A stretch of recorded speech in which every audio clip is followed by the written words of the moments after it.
राज्यातील सर्व पात्र महिलांना आता 2100 रुपये हप्ता मिळण्यासाठी मोठी आनंदाची बातमी ही आलेली आहे.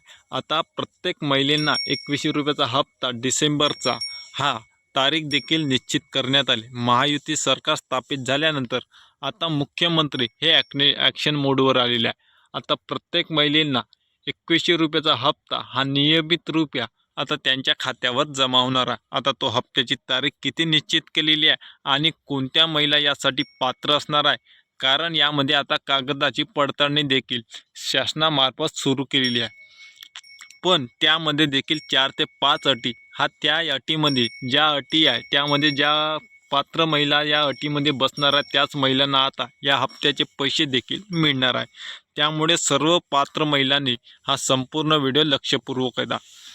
आता डिसेंबरचा 6वा हप्ता हा एकूण 2100 रुपयाचा हप्ता हा कधी जमा होणार आहे, त्यासोबतच आता अटी कोणत्या ते देखील आपण समोर बघणार आहोत. ज्या महिलांकडे 4 व्हीलर म्हणजे 4 चाकी देखील आहे त्या महिलांना आता समोरील हप्ता हा मिळणार नाही, हे देखील त्या महिलेने लक्षात घ्यायला पाहिजे.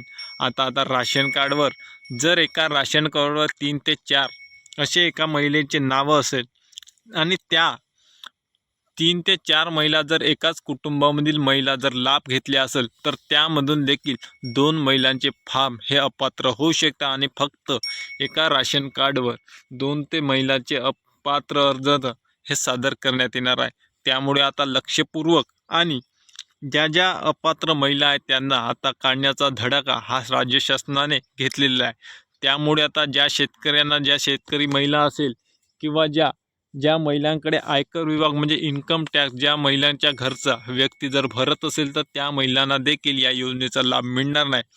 त्यामुळे 4 चाकी व ज्या महिलांच्या घरी इन्कम टॅक्सची रक्कम भरली जाते, कर भरला जाते किंवा त्यांच्या घरी सरकारी नोकरदार माणूस आहे त्यांना शासनाकडून पगार मिळतो व ज्या एखादी महिलांना शासनाकडून हप्ता जर मिळत असेल मासिक तर त्या महिलांना देखील ह्या योजनेपासून आता अपात्र व्हावे लागेल आणि पुढील हप्ता डिसेंबरचा आता शेवटच्या हप्त्यामध्ये देखील जाहीर होणार आहे.